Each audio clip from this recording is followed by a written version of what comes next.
বন্ধুরা, আজ আমি আপনাদের সাথে শেয়ার করব আকর্ষণীয় দুর্দান্ত স্বাদের মুচমুচে আলুর নাস্তা। এই নাস্তাটা এতটাই টেস্টি হয়, একবার খেলে বারবার খেতে চাইবেন। সম্পূর্ণ ভিডিওটা দেখতে থাকুন। আমি আশা করছি প্রতিদিনের মতো আজকের রেসিপিটাও আপনাদের ভীষণই পছন্দ হবে। রেসিপিটা ভালো লাগলে লাইক, শেয়ার, কমেন্ট করতে ভুলবেন না। আর চ্যানেলটা সাবস্ক্রাইব করে আমার পাশে থাকার অনুরোধ রইল। দেখে নেওয়া যাক আমার আজকের রেসিপিটা। নমস্কার বন্ধুরা, আমি পাপড়ি পদ্মাবতী ফুড ক্রিয়েশনে আপনাদের সবাইকে স্বাগত। মুচমুচে আলুর নাস্তা বানানোর জন্য প্রথমেই গ্যাস জ্বালিয়ে আমি একটা কড়াই বসিয়ে দিয়েছি আর দিয়ে দিয়েছি সর্ষের তেল। আর এখানে ফোড়ন হিসাবে আমি দিয়ে দিলাম গোটা জিরে আর দিয়ে দেবো জোয়ান। আর গোটা জিরে আর জোয়ান একত্রে দেওয়ার ফলে খুবই অসাধারণ একটা ফ্লেভার বেরোবে। এরপর আমি এখানে এর টেস্ট অসাধারণ করার জন্য দিয়ে দিলাম 1 চামচ কসুরি মেথি। এতে কিন্তু খুবই সুন্দর একটা ফ্লেভার আসবে। অবশ্যই কিন্তু কসুরি মেথিটা দিয়ে করবার চেষ্টা করবেন, দেখবেন ভীষণই সুন্দর লাগবে। এরপর আমি এখানে দিয়ে দিচ্ছি গ্রেট করে রাখা একটা গাজর আর দিয়ে দেবো কিছুটা পরিমাণে মটরশুঁটি। এরপর একটু আমি নাড়াচাড়া করে নিচ্ছি আর এটা আমি মিনিট খানেকের জন্য একটু চাপা দিয়ে একটু ভাপিয়ে নেব। আর গ্যাসের ফ্লেম আমি একদম লোয়েতে করে দেবো। আর যেহেতু গাজরটা গ্রেট করা রয়েছে সেহেতু কিন্তু খুবই কম সময়ের মধ্যেই কিন্তু এটা ভালো করেই সেদ্ধ হয়ে যাবে। আমি এবার চাপাটা দিয়ে দেবো আর মিনিট খানিক জাস্ট এভাবে রেখে দেবো। মিনিট খানেক হয়ে গেছে, আমি এবারে ঢাকাটা খুলে নিলাম আর সবজিগুলো কিন্তু একদমই পারফেক্টভাবে সেদ্ধ হয়ে গেছে।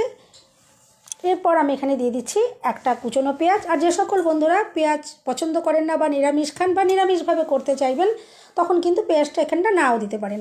এরপর আমি এখানে দিয়ে দিলাম কিছুটা পরিমাণে টমেটো কুচি। এরপর সব কিছু দেওয়ার পর একটু ভালো করে আমি নাড়াচাড়া করে নিচ্ছি। আর এরপরে আমি এখানে দিয়ে দেব স্বাদ মতো নুন আর দিয়ে দিচ্ছি অল্প করে একটু হলুদ গুঁড়ো আর লাগছে একটু লঙ্কার গুঁড়ো আর আমি দিয়ে দেব ভাজা জিরের গুঁড়ো আর দিয়ে দিচ্ছি ভাজা ধনের গুঁড়ো আর অল্প করে একটু আমি দিয়ে দিলাম গরম মশলার গুঁড়ো।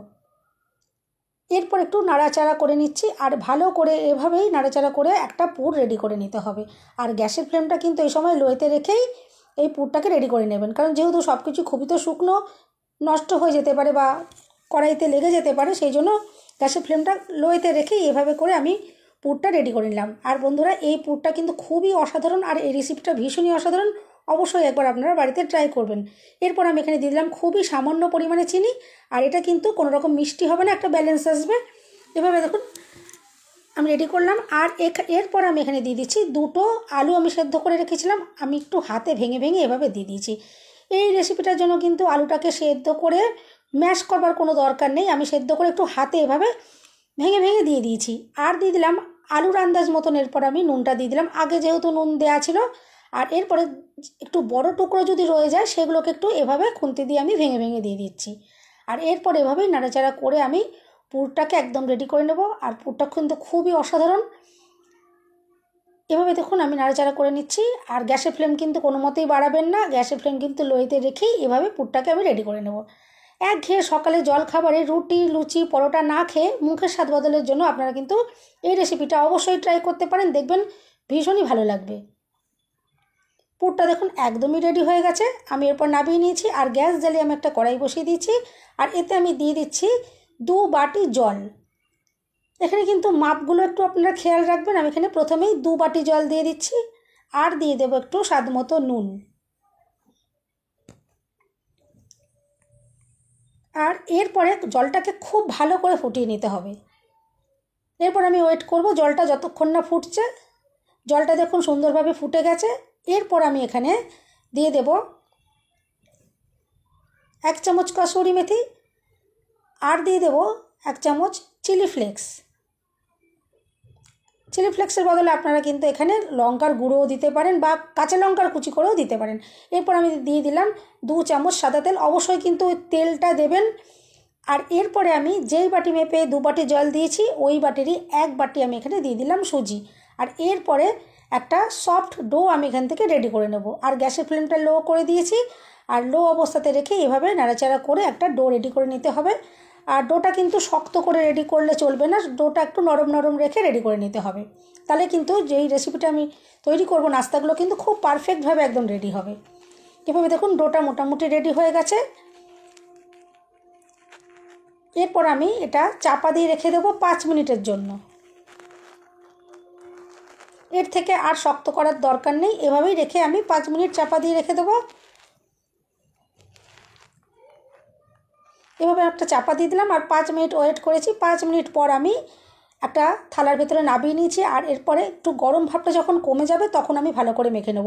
প্রচণ্ড গরম অবস্থায় কিন্তু হাত দেওয়া যাবে না, যখন একটু ঠান্ডা হয়ে আসবে, আবার যেন একদম ঠান্ডা না হয়ে যায়, যখন বেশ খানিকটা ঠান্ডা হয়ে আসবে আমি এভাবে খুব ভালো করে মেখে নেব। আর এই রেসিপিটার জন্য কিন্তু খুব ভালোভাবে মেখে নিতে হবে, কারণ যখন আমি নাস্তাটা তৈরি করব যাতে কোনো রকমের ক্র্যাক না আসে, সেই জন্য ডোটাকে ভালো করে মেখে নিতে হবে। এভাবে আমি ভালো করে মিনিট 2 এভাবে মেখে নিয়েছি। ডোটা দেখুন একদম সুন্দরভাবে রেডি হয়ে গেছে, একদম স্মুথ একটা ডো রেডি হয়েছে। এখান থেকে আমি খানিকটা অংশ এভাবে নিয়ে নিচ্ছি, একটা রুটির যেরকম আমরা লেচি তৈরি করি সেরকম অংশ একটা নিয়ে নিয়েছি। আর এভাবে হাতে আমি গোল করে নিলাম। আর এরপরে একটা বাটির মতন করে আমি রেডি করে নিচ্ছি। আর যে পুরটা আমি রেডি করেছিলাম পুরটা আমি এরপরে এভাবে দিয়ে দিচ্ছি। আর এরপরে বাটির মুখটা আমি বন্ধ করে দেব। আর বন্ধ করে দেওয়ার পর এভাবে একটু হাতে করে গোল করে নেব। দেখুন একটা নাস্তা রেডি হয়ে গেল। আর বন্ধুরা, রেসিপিটা যদি ভালো লাগে অবশ্যই কিন্তু লাইক, শেয়ার, কমেন্ট করতে ভুলবেন না। আর চ্যানেলটা সাবস্ক্রাইব করে আমার পাশে থাকার অনুরোধ রইল। আর বেল বাটনের অল অপশান ক্লিক করে রাখবেন, যাতে আমি যখনই নতুন ভিডিও আপলোড করব সঙ্গে সঙ্গে নোটিফিকেশান সবার আগে আপনি পেয়ে যাবেন। আমি একে একে এভাবেই কিন্তু নাস্তাগুলোকে সব রেডি করে নেব। আমি আপনাদের বোঝার সুবিধার জন্য আমি আরও একটা নাস্তা তৈরি করে দেখিয়ে দিচ্ছি। দেখুন আমি আবারও বাটিটা রেডি করে নিলাম আর আবারও এর ভেতরে রেডি করা পুরটা দেবো। আর আপনারা একঘেয়ে রুটির বড়োটা না খেয়ে একদিন অবশ্যই এভাবে ট্রাই করবেন। সকালের বা বিকালের জলখাবারে কিন্তু এটা আপনারা তৈরি করে খেতেই পারেন, খুবই সুন্দর লাগবে। আর একদিন যদি এভাবে তৈরি করে খান, প্রত্যেক দিনই কিন্তু এভাবে তৈরি করে খেতে ইচ্ছা করবে। আর বাড়ির বাচ্চা থেকে বড় প্রত্যেকেরই কিন্তু এটা খুবই পছন্দ হবে। আর সুজি কিন্তু আমাদের শরীরের জন্য কিন্তু খুবই হেলদি, কোনো রকম অসুবিধাও হবে না কারোরই। এরপর দেখুন সমস্ত নাস্তাগুলো আমি রেডি করে নিয়েছি। আর এরপর গ্যাস জ্বালিয়ে একটা ফ্রাইং প্যানে আমি সাদা তেল গরম করে নিয়েছি। আর এরপরে একে একে নাস্তাগুলো এভাবে দিয়ে দেবো। আর একে একে নাস্তাগুলো দিয়ে দেওয়ার পরে হাই ফ্লেমে কিন্তু নাস্তাগুলোকে রেডি করে নিতে হবে। এখানে কিন্তু গ্যাস কমিয়ে ভাজবার কোনো প্রয়োজন পড়বে না, কারণ যেহেতু ভেতরের পুরটাও রেডি করা রয়েছে, একদম পারফেক্টভাবে রেডি রয়েছে। আর সুজিগুলোও কিন্তু সেদ্ধ করাই রয়েছে, সেই জন্য এখানে কিন্তু কাঁচা থেকে যাবার কোনো রকমেরই ভয় থাকবে না। গ্যাসের ফ্লেম হাইতে রেখেই কিন্তু নাস্তাগুলোকে আমি ভেজে নিচ্ছি। এভাবে একটা সাইড ভালো করে হয়ে যাবার পরে আমি অপর সাইডটা উল্টে দেবো আর গোল্ডেন ব্রাউন করে ভেজে নেব। আর খুবই অসাধারণ মুচমুচে নাস্তা তৈরি হবে। দুটো সকালে যদি জলখাবারে খান দেখবেন পেট কিন্তু ভরে যাবে, খুবই ভালো লাগবে। এভাবে দেখুন আমি ঘুরিয়ে ফিরিয়ে নাস্তাগুলোকে রেডি করে নিচ্ছি। আর কিছুক্ষণের মধ্যেই দেখবেন সুন্দর একটা কালার চলে আসবে, খুবই অসাধারণ। যেমন দেখতে সুন্দর হবে তেমনিই কিন্তু খেতেও খুবই অসাধারণ। অবশ্যই বাড়িতে আপনারা এইভাবে একবার ট্রাই করবেন, দেখবেন ভীষণ ভালো লাগবে। দেখুন আমি কিছুটা পরিমাণে নাস্তা তুলে নিলাম, তৈরি হয়ে গেছে এগুলো। আর বাদবাকি নাস্তাগুলো আমি সবগুলো আবারও দিয়ে দিয়েছি। আর আমি একে একে সবগুলোকে এইভাবেই রেডি করে নেব। আর বন্ধুরা, রেসিপিটা যদি ভালো লাগে অবশ্যই কিন্তু লাইক, শেয়ার, কমেন্ট করতে ভুলবেন না। চ্যানেলটা অবশ্যই সাবস্ক্রাইব করে আমার পাশে থাকার অনুরোধ রইল। দেখুন এরপর আমি একটা নাস্তা আপনাদেরকে ভেঙে দেখিয়ে দিচ্ছি যে কতটা দুর্দান্ত তৈরি হয়েছে। দেখে বুঝতেই পারছেন কতটা সুন্দর লাগছে। সবাই সুস্থ থাকবেন, ভালো থাকবেন। দেখা হবে নেক্সট ভিডিওতে। ভিডিওটা শেষ পর্যন্ত দেখার জন্য সবাইকে রইল অসংখ্য ধন্যবাদ।